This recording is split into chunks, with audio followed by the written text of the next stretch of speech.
Welcome to Nyxbourne, where darkness whispers ancient secrets and reality bends at the edges of night. Every story here is a door to somewhere else, like a shadow yearning for flesh. We hunger for your subscription. Follow us into the dark, and don't forget to like, if you dare. Each click feeds the ancient algorithms. Each share spreads our whispers further. Join us. We've been waiting for you. Some doors should stay closed, but you're already here. Shall we begin? The night shift at Westminster Hospital always started at midnight. That's what James knew, though he'd never worked there before. Just like he knew the East Wing had been rebuilt in 1924 after a fire, and the basement still held the remains of Victorian-era operating theaters. Knowledge he shouldn't have had, but did. The winter wind howled through London streets as he approached the building's towering facade. His new security badge felt cold against his chest, the plastic too new, too clean compared to the weathered stone around him. The hospital stood dark against the night sky, most of its windows empty now that the modern facilities had moved to Chelsea. But not all the windows were dark. James paused at the main entrance, key ring heavy in his hand. Third key from the left, brass, worn smooth on one side. He knew that, too, somehow. The lock clicked open with familiar ease, though this was supposed to be his first night. The lobby's motion sensors flickered to life, casting shadows that seemed too long, too deliberate in their movements. The security desk sat empty, monitors dark, except for one showing CCTV feeds in grainy black and white. James settled into the chair, its leather worn in places that matched his body perfectly. "First night on duty?" a voice asked from behind him. James spun around. A nurse stood there, her uniform crisp and white. Too white, almost glowing in the dim light. Her cap sat at an angle he recognized from medical textbooks printed decades ago. "Yes," he answered, though something in him wanted to say he'd been here for years. The nurse smiled, but it didn't reach her eyes. "The hospital remembers, you know. Every operation, every birth, every death. It all leaves a mark. Some marks run deeper than others." James blinked, and she was gone. The air where she had stood felt cold enough to burn. On the Seaside TV monitor, a figure in white moved down the east corridor. The timestamp read 1:37 a.m., but below it, barely visible through static, December 15th, 1924. The night of the fire. James touched his security badge, so new it should have squeaked under his fingers. Instead it felt worn, aged, like it had witnessed decades of nights just like this one. He knew he should call it in, report the intruder. But his hand found the old logbook instead, its pages yellow with age. Opening it to today's date, he saw his own handwriting, entries that went back years in ink that hadn't yet dried. The hospital was trying to tell him something, and somehow deepen memories that didn't belong to him. He knew he had to listen. Rising from the desk, James followed the path he'd seen the nurse take. The corridor stretched before him, its institutional green walls seeming to pulse with the building's heartbeat. Every footstep echoed twice, once in the present and once in some distant past. The East Wing welcomed him like an old friend. Room numbers triggered flashes of knowledge. 204, where they'd treated bomb victims during the Blitz. 217, site of the first successful blood transfusion in 1818. 223, where the mysterious fire had started, claiming 3 lives and countless secrets. As he passed 223, the air grew thick with phantom smoke. James coughed, his eyes watering, but he knew it wasn't real. Not in this time, anyway.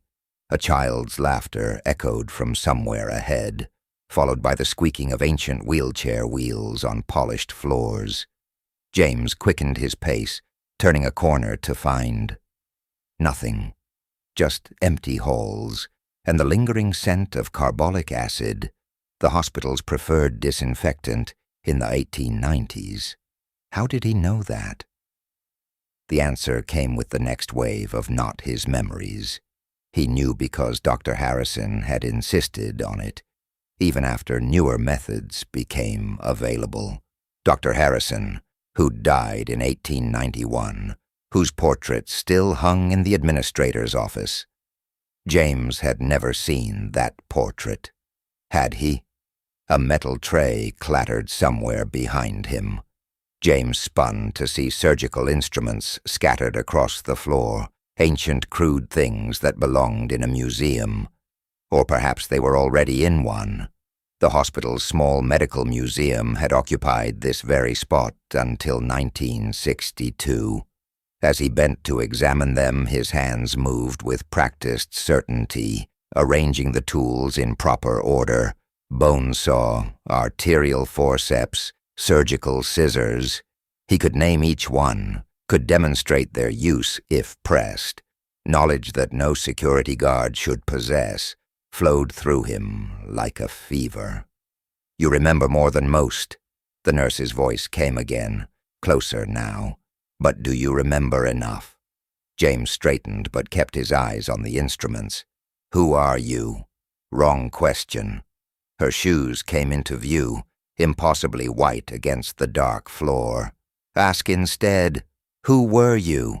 The hallway lights flickered, and in that momentary darkness James saw himself reflected in the polished floor, but not himself as he was now.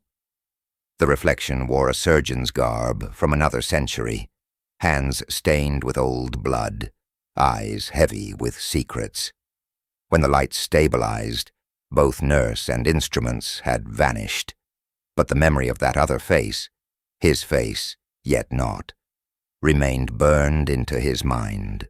The hospital groaned around him, pipes and timber shifting like bones settling into new configurations. Somewhere above, a door slammed with the finality of a coffin lid. James checked his watch. 1:23 a.m.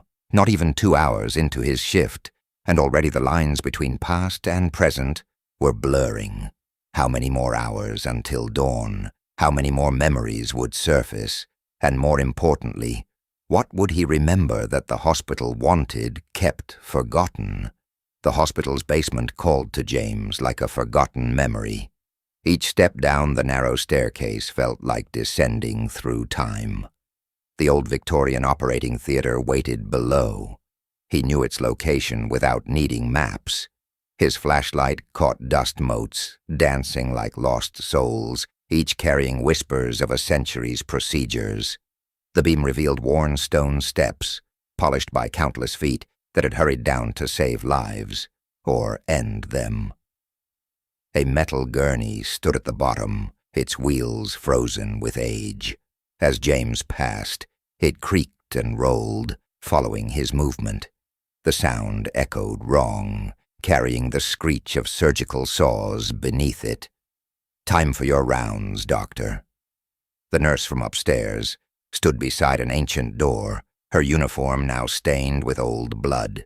She held out a leather doctor's bag that James recognized as his own, though he'd never owned one. "I'm not—" He started, but his hands took the bag anyway, fingers finding worn spots they shouldn't know. "The hospital needs its surgeon," she said, "especially tonight." The door opened to reveal a fully operational Victorian theater. Gas lamps lit wooden seats where students once observed procedures. The circular floor held an operating table, its straps dark with stains. A figure lay covered by a yellowed sheet. James's feet moved without thought. His hands, surgeon's hands, reached for it. "Some patients never leave," the nurse whispered from above. "Some wounds never heal. Some mistakes need correcting." The sheet fell away. The body had surgical cuts from 3 eras: Victorian butchery, wartime desperation, and modern precision, past, present, and future carved into one patient. James's hands moved with a remembered skill, selecting instruments he'd never trained to use. The body's eyes snapped open, his own eyes, staring back from a face a century old. "Remember?" his other self asked, through stitched lips. "Remember what we did? What we must do again?" The lights flickered. James saw the room as it truly was, storage space filled with broken equipment. But the body remained, and his hands still held gleaming tools. The hospital's pulse beat stronger, its walls contracting like a heart pumping old blood through new veins. Time wasn't just bleeding, it was hemorrhaging. The tools felt alive, each carrying memories. The bone saw whispered of Blitz amputations. The forceps remembered births and deaths across centuries. The suture needle hummed with countless sealed wounds.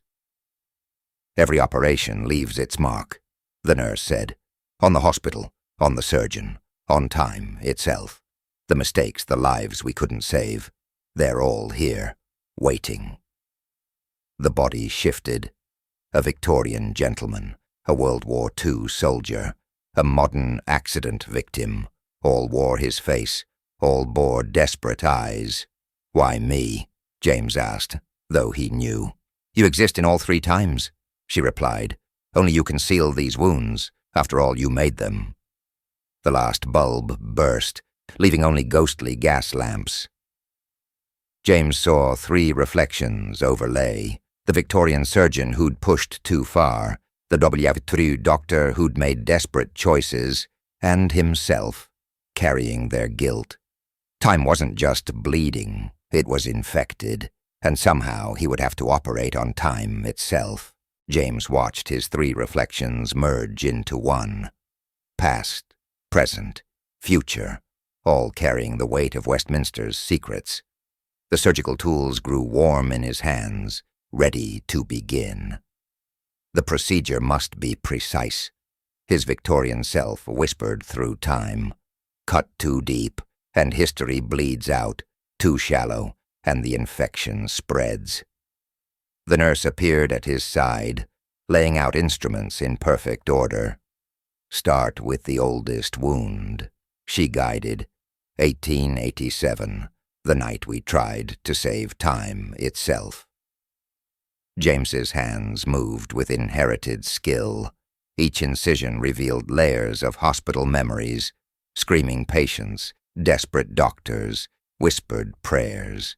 The Victorian operating theatre pulsed with remembered pain. We thought we could control it.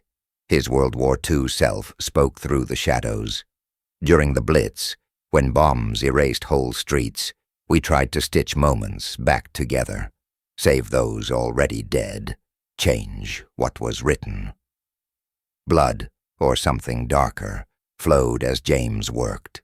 The hospital's walls breathed around him, its foundations shifting through decades. Every cut revealed another secret, another attempt to master time's flow. The modern wing holds the worst mistakes, his present self admitted. When we thought technology could fix the past, each failed operation created new scars, new tears in time's fabric. The nurse watched silently as James navigated through years of surgical history. His hands found rhythms learned across 3 lifetimes. The hospital's pulse synchronized with his own. "Remember the price," she finally spoke. "Each healing demands payment. Each correction requires sacrifice." James understood now. The night shift wasn't about guarding empty halls. It was about maintaining the delicate sutures that held time together in this place. Every procedure he'd performed, across 3 lives, had been an attempt to repair temporal wounds. The final incision revealed Westminster's heart, a mass of twisted timelines and fractured moments. Here, in this hidden theater, reality itself lay bleeding on the table. Complete the circle. All three of his selves spoke together. Close the loop. Become what you've always been. James lifted the final suture needle. Its thread glowed with borrowed time. One stitch to bind past, to present. Another to secure future, to now. Each pull of the thread drew history tighter, sealing centuries of medical attempts to master death itself. The nurse laid her cold hand on his shoulder. The hospital accepts your service, past, present, and future. You'll walk these halls forever, healing time's wounds. As dawn approached, James completed the last stitch. The operating theater faded, leaving him in the storage room, but the weight of surgical tools remained in his pockets, ready for the next temporal tear. He wasn't just a night watchman anymore. He was Westminster's eternal surgeon, bound to this place across all times. The hospital's guardian, its healer, its prisoner. The night shift would never end, and somewhere in the darkness, time's next wound was already beginning to bleed. Dawn approached Westminster Hospital, but time had lost its meaning. James stood in the modern lobby, surgical tools still warm in his pockets. The weight of 3 lifetimes pressed against his memories. Security cameras showed empty corridors, but he saw more. Victorian doctors making their rounds. World War II nurses rushing casualties to surgery. Modern medical teams fighting against death. All existing at once. All needing his attention. Your shift isn't over. The nurse appeared beside him. It never will be. The hospital's pulse quickened. New temporal wounds were forming, future bleeding into past, present cracking under the strain. James felt them like phantom pains from surgeries yet to come. He checked the logbook one last time. His signatures filled every page, dating back to the hospital's founding. Each entry marked another operation on time itself. Some successful, some less so. The next patient needs you. She gestured toward the east wing. Through the windows he saw 3 different versions of sunrise. Victorian smog, wartime searchlights, modern daybreak. James adjusted his security badge, now worn smooth by centuries of use. The plastic had aged into leather, then back again. Just like him, it existed in multiple times at once. Will it ever end? He asked, though he knew the answer. Time is always bleeding. She smiled that ageless smile. The hospital always needs its surgeon. Behind her, the walls rippled with memories. Every brick held a story. Every corridor echoed with footsteps from different eras. And through it all, James would walk his endless rounds, healing temporal wounds, maintaining the delicate sutures that held Westminster's history together. The nurse faded into shadow as James began his next round. In the East Wing, he found a young doctor from 1923 trying to save a patient with modern equipment he didn't understand. In the West Wing, a 2024 surgeon desperately needed Victorian tools for a procedure that medicine had forgotten. Time was unraveling faster now. The hospital groaned under the strain of holding 3 centuries in one space. James moved through the chaos with practiced ease, his inherited knowledge guiding each step. He helped the 1923 doctor calibrate equipment that wouldn't be invented for decades. He showed the modern surgeon how to use tools that museums had lost. Each intervention left another stitch in time's fabric, another scar in the hospital's history. The nurse reappeared as he finished, her uniform now a mixture of styles from every era. You understand now, don't you? Why it had to be you? James nodded, feeling the weight of his 3 lives settling into one eternal role. We tried to master time, each version of me. The Victorian surgeon experimenting with life and death. The wartime doctor trying to save those already lost. The modern physician pushing the boundaries of what's possible. "And now you maintain the balance," she said, keeper of Westminster's wounds, surgeon of its temporal scars. Through the windows, James watched as 3 different versions of London cycled past. Gas lamps, air raid sirens, electric lights. The hospital existed in all of them, and so did he. He was no longer just a night watchman. He was time's physician, forever bound to these halls where past, present, and future tangled like veins beneath old skin. Each night brought new temporal hemorrhages, new chances to heal the wounds his previous selves had made. The nurse smiled one last time before dissolving into hospital shadows. "Welcome to eternity, doctor. Your patients await." James straightened his badge, checked his surgical tools, and stepped into the flowing streams of time. Somewhere in Westminster's depths, another temporal wound was bleeding.